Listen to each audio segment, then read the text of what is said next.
Okay, so you sent over some articles and research about 3D printed guns, and this JSTARK 1809 guy. Yeah. And Yeah. let me tell you, this is some seriously fascinating stuff. It is. We're talking about a guy who designed the FGC9. Right. One of the most popular 3D printed guns out there. Yeah, definitely. FGC9, by the way, stands for Fuck Gun Control 9mm. Oh, wow.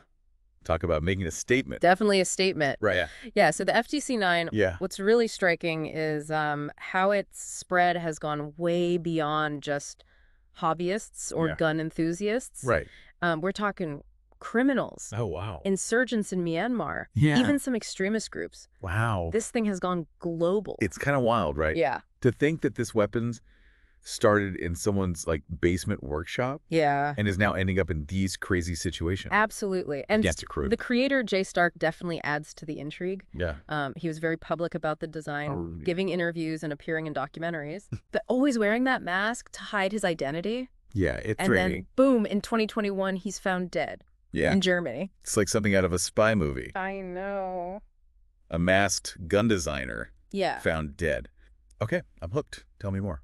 Well, this is where open source intelligence, or OSINT, comes into play. Yeah. Think of it like a digital detective's toolkit. Okay. Researchers used OSINT to uncover another side of JSTARK's life online. An anonymous persona on 4chan. Oh, I've heard of 4chan. Yeah, a site known for its, shall we say, less than savory corner. Yeah, not exactly a place for the faint of heart. Right. So what was he doing there? Well, his posts on 4chan paint a very different picture than his public persona. Yeah. They're filled with xenophobia, racism, anti-Semitism. Okay, hold on. So, and even threats of violence. This guy's promoting freedom and self-defense in the open, but then spewing hate anonymously?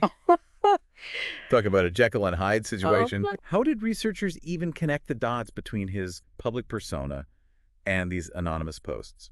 So it's a fascinating example of how seemingly insignificant details can be incredibly revealing. Okay. Researchers use linguistic analysis, basically studying his writing style. Okay. JSTARK had these unique quirks. Great. He would always capitalize the I at the beginning of a sentence, but use a lowercase I everywhere else. Interesting. Plus, he put a space before exclamation points and question marks. The space before exclamation points? Yeah.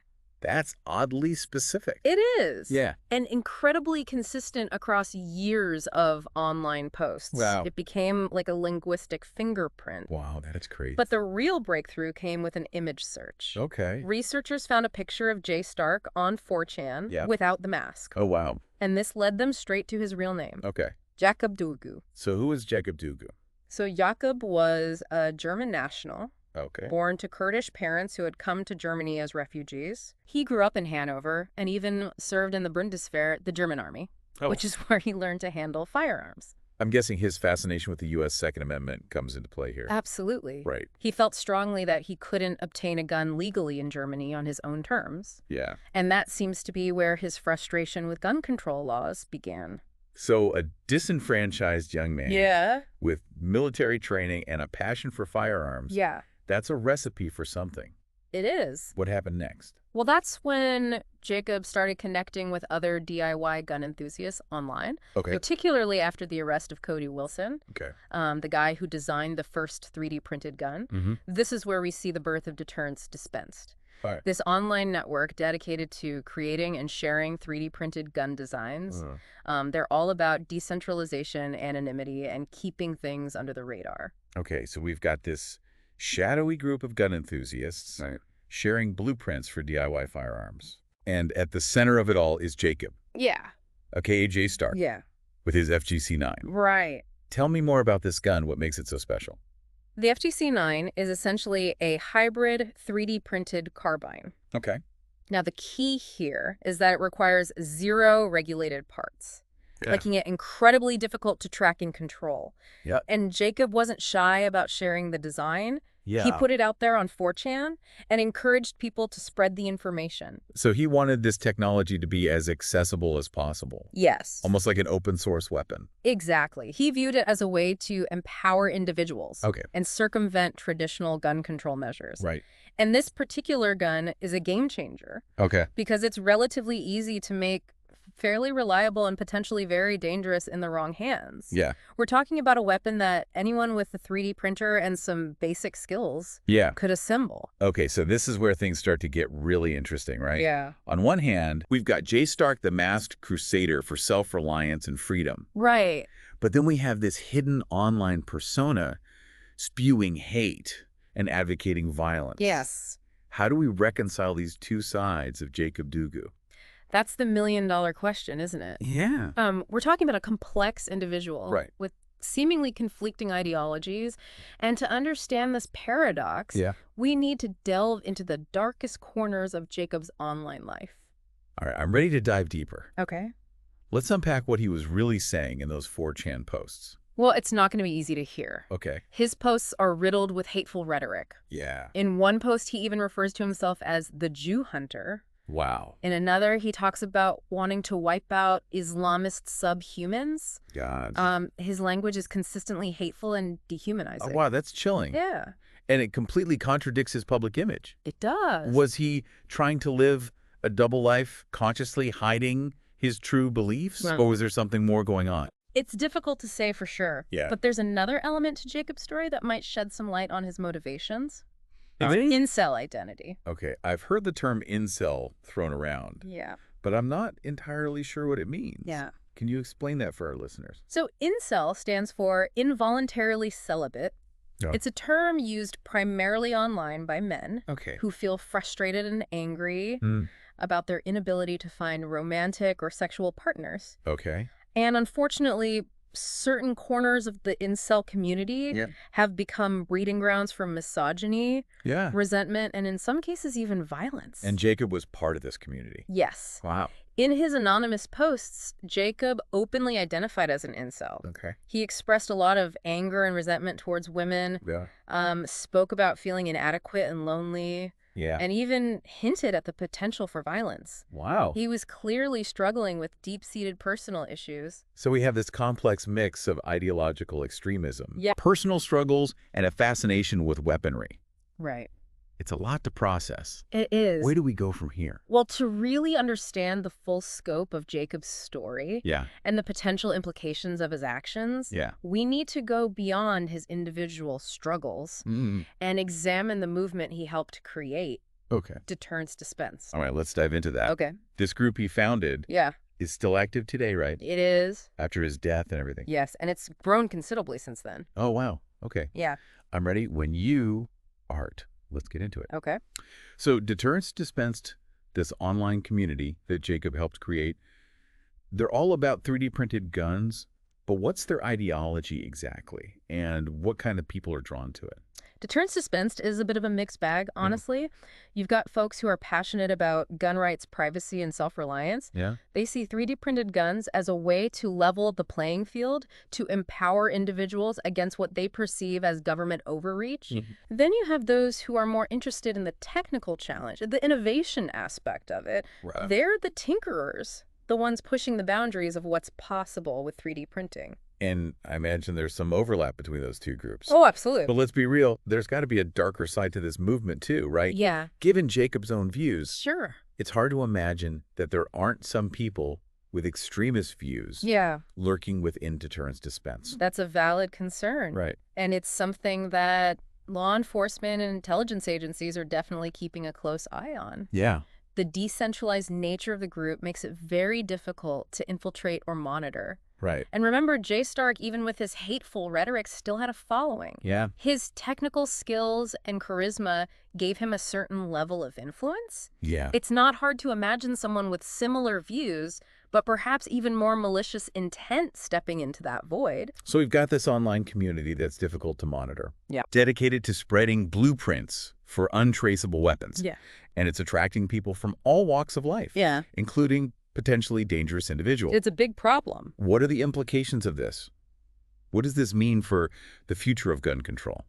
It's a huge challenge for lawmakers and law enforcement. Yeah. Traditional gun control measures focus on regulating the sale and distribution of firearms.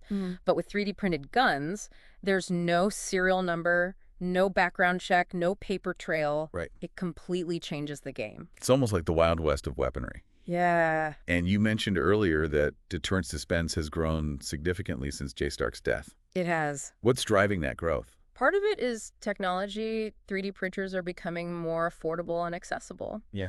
What was once a niche hobby is now within reach of everyday people. Right. And then there's the ideological appeal in a world where people feel increasingly anxious about safety, privacy, and government control. The idea of being able to create your own weapons outside the traditional system can be very alluring. But isn't it dangerous? Oh, yeah. Putting this kind of power in the hands of potentially unstable individuals? Absolutely. It's a double-edged sword. Right. On one hand, you have people advocating for individual empowerment and self-reliance. Yeah. On the other, you have the very real potential for these weapons to fall into the wrong hands. Right. To be used for criminal activity or even acts of terrorism. So what can be done about it? Yeah. How do you even begin to regulate a technology that's inherently decentralized and accessible to anyone with a 3D printer and an internet connection? That's the million-dollar question, and there are no easy answers. Right. Some experts advocate for stricter regulations on 3D printers themselves. Okay. Perhaps requiring manufacturers to incorporate safeguards that prevent the printing of firearms. Yeah. Others believe that focusing on education and awareness is more effective. Okay. Teaching people about the potential dangers of 3D printed guns and encouraging responsible use. But is education really enough? Wow. I mean, Jacob Dugu was clearly intelligent and technically skilled. Right. He knew the risks, and he still chose to create and distribute this weapon. You're right. Education alone might not be sufficient. Yeah. There's also the challenge of addressing the underlying societal issues that contribute to extremism and violence. Things like social isolation, economic inequality, and the spread of hateful ideologies online. Right. These are complex problems with no easy solutions. It sounds pretty bleak, to be honest. Yeah. This technology is out there, and it's only going to become more sophisticated and accessible over time. It's a challenging situation, no doubt, but it's not hopeless. Okay. I think the key is open and honest dialogue. Yeah. We need to be having conversations about the ethical implications of technology, Right. about the dangers of extremism, and about the need to create a more just and equitable society where people feel less alienated and more connected. Okay, so we've talked a lot about the movement Jacob helped create and the challenges it presents. But what about Jacob himself? How will he be remembered as a visionary, a villain? His legacy is a complicated one. Yeah. Some will see him as a pioneer, a champion of individual freedom and self-reliance. Right. Others will condemn him as a dangerous extremist whose actions had unintended and potentially devastating consequences. It's a classic case of a brilliant but flawed individual whose creation ultimately outgrew his control. Yeah. It's almost Shakespearean in a way. There's certainly a tragic element to his story. Yeah. A young man with immense potential driven by anger and resentment who ultimately met a tragic end. Remember, he died under mysterious circumstances. It did. Shortly after being arrested by German authorities. Yeah. What do we know about that?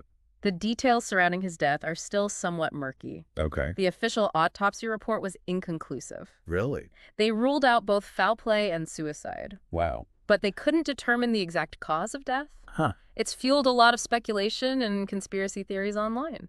That's not surprising. A mysterious death always adds another layer of intrigue. It does. And considering the nature of his work and his online activity, it's only natural that people would connect those dots. Exactly. And it's important to remember that while there's no evidence of foul play, Jacob's online posts in those final months painted a pretty bleak picture. Yeah. He was deeply depressed, struggling with feelings of inadequacy and loneliness, and openly expressing suicidal thoughts. It's heartbreaking to think that someone so brilliant and capable was battling those demons. It is. And his story really highlights the complex intersection of technology, ideology, and personal struggle. It does. Yeah. And it raises a lot of questions about the responsibility of creators, the dangers of online extremism, and then need to address the root causes of social isolation and alienation.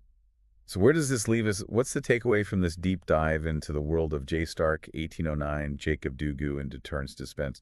Feels like we uncovered this hidden world. Yeah. This world where the lines between technology, ideology, and personal struggles are all blurred. Yeah, definitely. It's a lot to process, really. It is. Jacob Dugu's story is a cautionary tale. Yeah. A reminder that technological innovation isn't inherently good or bad. Right. But it's the intent and actions of the people who wield these technologies that ultimately determine their impact. And it's not just about Jacob, right? No. This whole deterrence dispensed movement with its decentralized structure and commitment to anonymity. Right. It's like a Pandora's box. It is. Once you open it, it's hard to close it again. Oh, exactly. And it's a reminder that we're living in an era where power is shifting, where individuals have access to tools and technologies that were once the exclusive domain of governments and large institutions. The ability to create weapons at home outside of traditional systems of control is a game changer. But where do we go from here? How do we navigate this new landscape? Right. What can we as individuals do to ensure that these technologies are used responsibly and ethically? I think the most important thing is awareness. Okay. We need to educate ourselves about the potential benefits and risks of these technologies.